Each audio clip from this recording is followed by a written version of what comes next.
कि अब किसके हाथों में है, आसिम मुनीर के हाथ में है। लेकिन इससे आने वाले दिनों में क्या हो सकता है, क्या कोई खतरे की घंटी भी है और इसका किस तरीके से फायदा उठाएगा भारत को लेकर, यह भी हम आगे समझते हैं। हमारे साथ कर्नल टीपी त्यागी डिफेंस एक्सपर्ट के तौर पर जुड़ चुके हैं, अरविंद सिंह तेजावत विदेश मामलों के जानकार भी जुड़ चुके हैं। हम आप दोनों का बहुत स्वागत है इस चर्चा में। सर, सबसे पहले मैं आपके पास आऊंगी कर्नल टीपी त्यागी सर, ये जो ताकत अब बढ़ी है आसिम मुनीर की, और इसे देखिए माना यह जा रहा है कि अब कहीं ना कहीं अब हो सकता है कि इसका गलत इस्तेमाल भी आसिम मुनीर करे। लेकिन पहले जो मैं आपसे ये समझूंगी कि ताकत बढ़ने के बाद अब क्या हो सकता है पाकिस्तान में। देखिए, कल को क्या होगा इसका अंदाजा इस बात से लगाया जाता है कि बीते हुए कल में क्या हुआ। अब बीते हुए कल में पाकिस्तान की न्यूक्लियर थ्रेट की वजह से हम बहुत सारे वो एक्शन नहीं ले पाए जो हम लेना चाहते थे। जैसे 26/11 के अटैक के बाद हम कहते ही रह गए लेकिन हम बदला नहीं ले पाए। ऐसे ही जब 2001 में पार्लियामेंट पे अटैक हुआ, हमने ऑपरेशन पराक्रम में अपनी 3 लाख फोर्सेस पूरी तरह से मोबिलाइज कर दी, लेकिन फिर वही बात कि पाकिस्तान के पास न्यूक्लियर बम है, लिहाजा we have to be cautious, नहीं कर पाए। कारगिल में 1999 में जीतने के बाद भी उनकी न्यूक्लियर थ्रेट की वजह से हम उस जीत को एक्सप्लॉइट नहीं कर पाए, यानी कि हमें मजबूरन भागते हुए पाकिस्तान के सिपाहियों को एक सेफ पैसेज देना पड़ा। अब ये बात तो थी तब जब वहां पे नेशनल कमांड अथॉरिटी थी, यानी कि एनसीए था। एनसीए को कौन प्रिजाइड करता था? वहां का सिविलियन प्राइम मिनिस्टर। उसके अंदर मिलिट्री ऑफिसर्स भी थे, सिविलियन ऑफिसर्स भी थे। अब क्या हुआ है, अब उस एनसीए को चेंज करके उन्होंने नवंबर 2025 में बना दिया एक अमेंडमेंट टू द कॉन्स्टिट्यूशन के द्वारा एनएससी, यानी कि नेशनल स्ट्रेटेजिक कमांड। अब ये नेशनल स्ट्रेटेजिक कमांड का मुखिया कौन? वो फील्ड मार्शल या फील्ड मार्शल जनरल मुनीर। और मुनीर ने इसके साथ ये भी उसमें किया कि द प्रेसिडेंट ऑफ पाकिस्तान, जो ये अल्टीमेटली बनना चाहता है, और एट प्रेजेंट सीडीएस यानी कि civilian I mean command defence forces का ये चीफ ऑफ डिफेंस फोर्सेस का भी ये हेड बन गया। पहले फील्ड मार्शल बना था, अब सीडीएस बन गया। तो इन्होंने कहा कि सीडीएस और प्रेसिडेंट को एक इम्यूनिटी होगी, यानी कि अगर वो गलती भी करते हैं, कत्ल भी करते हैं, तो बदनाम नहीं होंगे, यानी कि उनके ऊपर कोई एक्शन नहीं लिया जा सकेगा।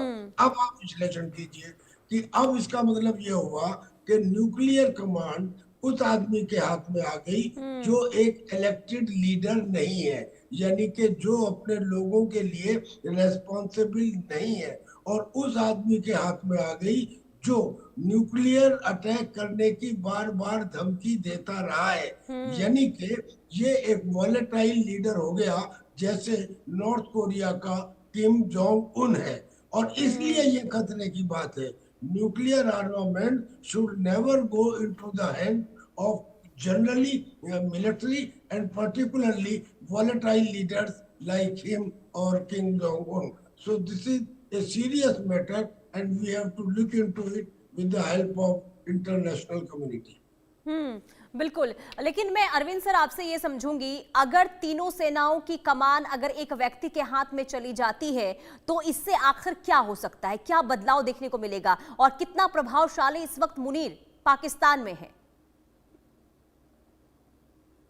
देखिए, बहुत कुछ होगा और बहुत कुछ हो सकता है, पर इससे पहले हमें एक चीज ध्यान देनी होगी कि किम जोंग उन और आसिफ मुनीर में कोई समानता नहीं है। इसकी मूल वजह यह है कि पाकिस्तान में जितना गैर प्रजातांत्रिक तरीके से आसिफ मुनीर साहब ने वहां की हुकूमत पे कब्जा किया है, किम जोंग उन के मामले में वैसा नहीं है, क्योंकि वहां पे एक मिनिमम पोलित ब्यूरो है। उसके बाद में एक वहां का सेटअप है, वो जो भी कम्युनिस्ट सरकारों के दौर में हुआ करता है, जो अभी भी कायम है वहां पे। तो वहां एक कम से कम जो मिनिमम एश्योर्ड डेमोक्रेसी है वो नॉर्थ कोरिया में है, पर पाकिस्तान के बारे में तो बिल्कुल भी ऐसा नहीं है। एक वह आदमी जो सेना का अफसर है, जिसको जनता का कोई समर्थन प्राप्त नहीं है, उसने जबरदस्ती गैर संवैधानिक तरीके से सारी की सारी जो ताकतें हैं वो अपने हाथ में कर रखी है। तो आसिफ मुनीर साहब का मामला बिल्कुल ही अलग है।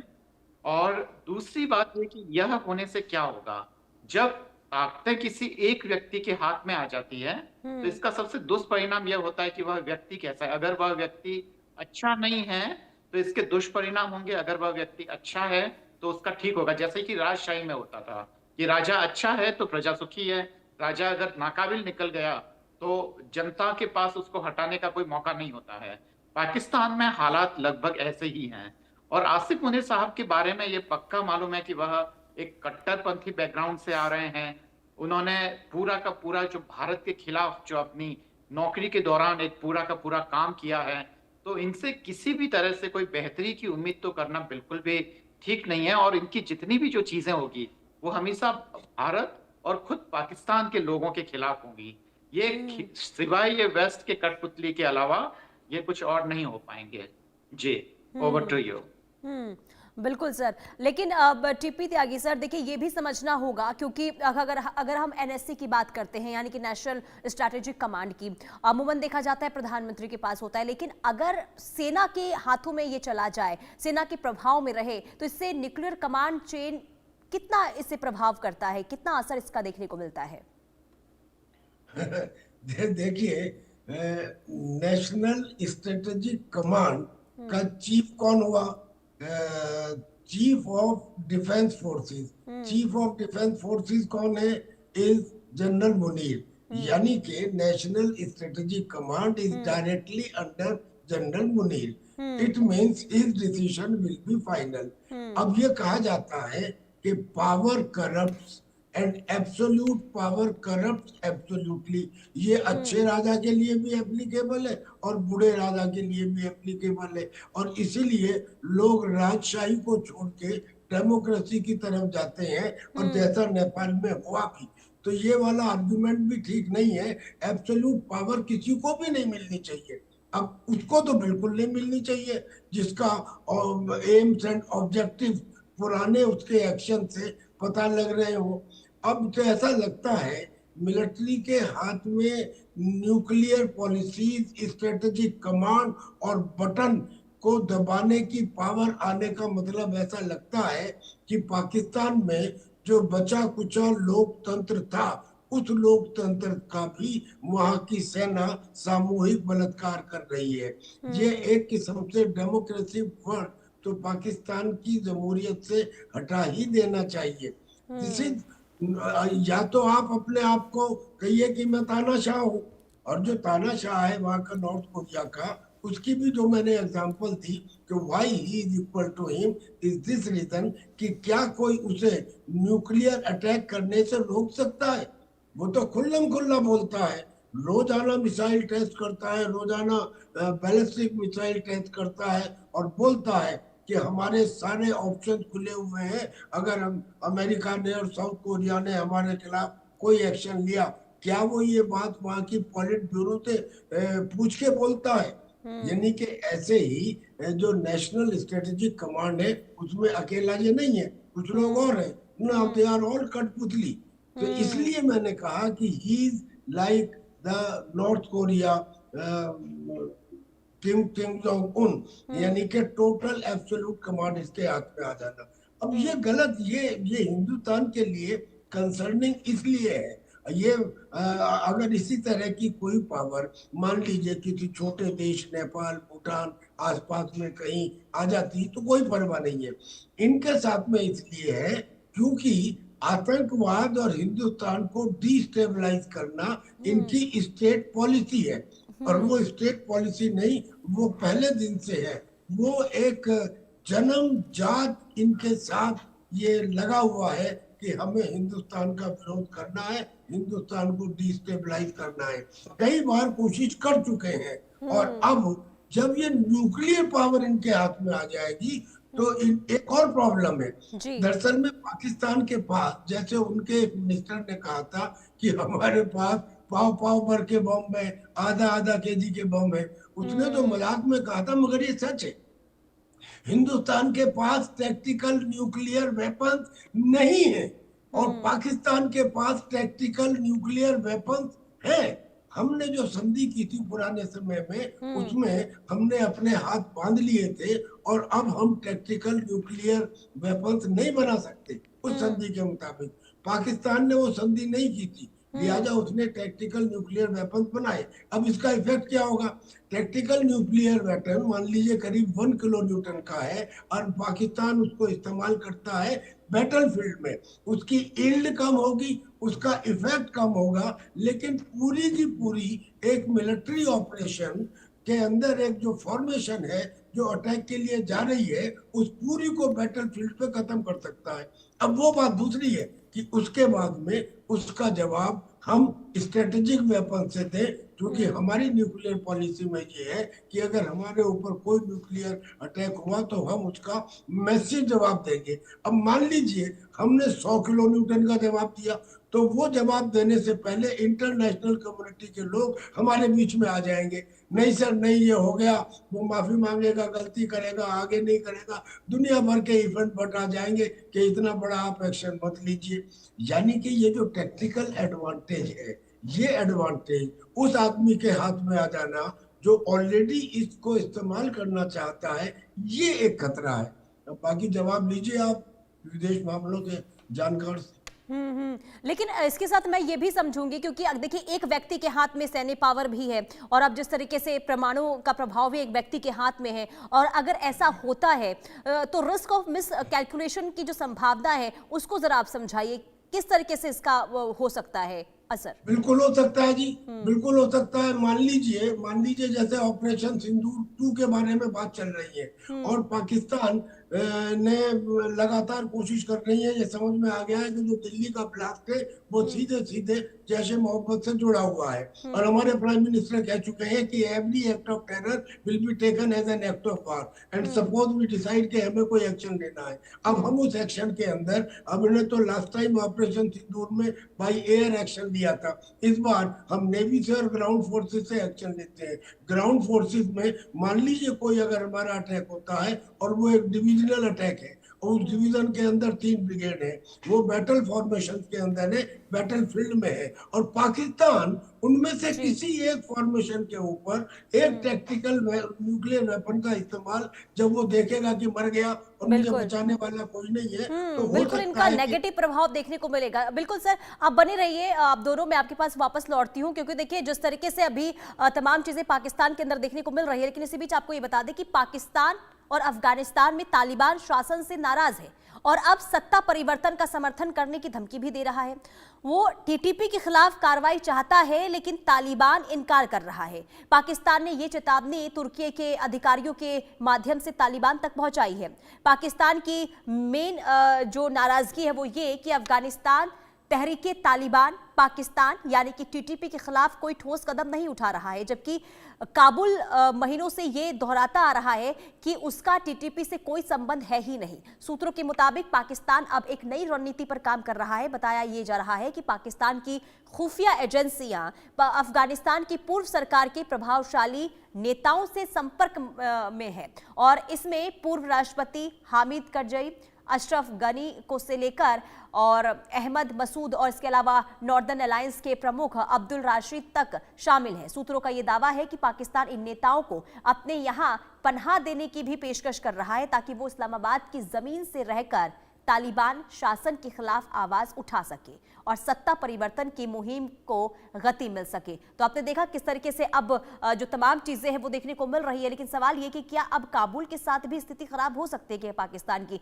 हमारे साथ अरविंद सिंह तेजावत भी जुड़े हुए हैं। अरविंद सर, क्योंकि अभी देखिए एक तरफ तो हम पाकिस्तान में तानाशाह को लेकर बात ही कर रहे थे, यानी कि जो शक्तियां बढ़ी है, लेकिन दूसरी तरफ अब ये जो खबर सामने आ रही है यानी कि टीटीपी को लेकर या फिर पाकिस्तान के बीच में जो संघर्ष की स्थिति देखने को मिल रही है, कैसे अब इन तमाम चीजों को देख रहे हैं? और साथ ही साथ ये भी मैं आपसे सवाल पूछना चाहूंगी, जब पावर बढ़ी है अब मुनीर की, तो इससे कहीं ना कहीं खबर ये भी सामने आ रही है कि शहबाज शरीफ के अंदर टेंशन का माहौल देखने को मिल रहा है, तो इसके पीछे की वजह समझाइए, ऐसा क्यों हो रहा है?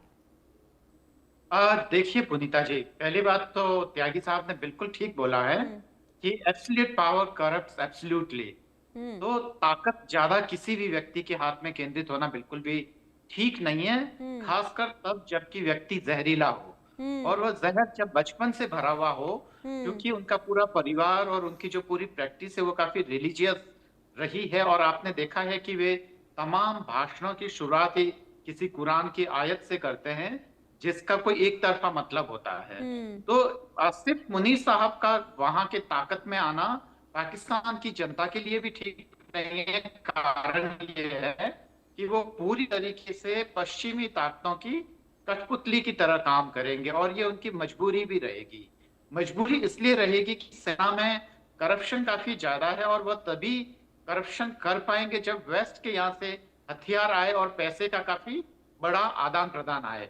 भारत के लिए 3 संदर्भों में आपने मुझे जो सवाल किया है उसका मैं जवाब देना चाहूंगा। पहला ये है कि त्यागी साहब की बात को मैं आगे बढ़ाते हुए ये कहना चाहूंगा कि टैक्टिकल जो न्यूक्लियर वेपन्स हैं वो भारत के पास पर्याप्त है। जब अब्दुल कलाम साहब ने जो किए थे बम धमाके, तो उसके पीछे यही वजह थी कि भारत को कुछ ऐसे छोटे छोटे परमाणु हथियारों की जरूरत थी जो बड़ा विनाश न करें पर हाँ छोटे लेवल पर जो क्षेत्र को प्रभावित करने की ताकत में हो।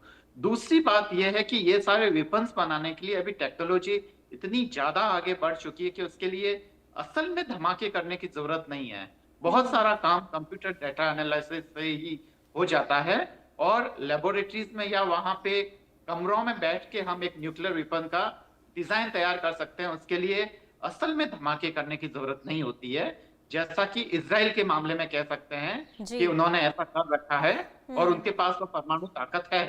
तो ऐसी तमाम चीजें हैं जो मुझे लगता है कि भारत के संदर्भ में हमें पूरा आत्मविश्वास रखना चाहिए। पाकिस्तान उसके कहीं आसपास भी नहीं है। अब हम अफगानिस्तान की तरफ बात करते हैं। यह बात सही है कि अफगानिस्तान में सत्ता परिवर्तन की पाकिस्तान पूरी कोशिश करेगा और आपके और हमारे अनुमान के ठीक उल्टा पूरी पश्चिमी ताकतें ऐसा चाहेगी, क्योंकि वहां पे बगराम एयरपोर्ट के कब्जे को लेकर डोनाल्ड ट्रंप साहब ने थोड़े दिन पहले बयान दिया था।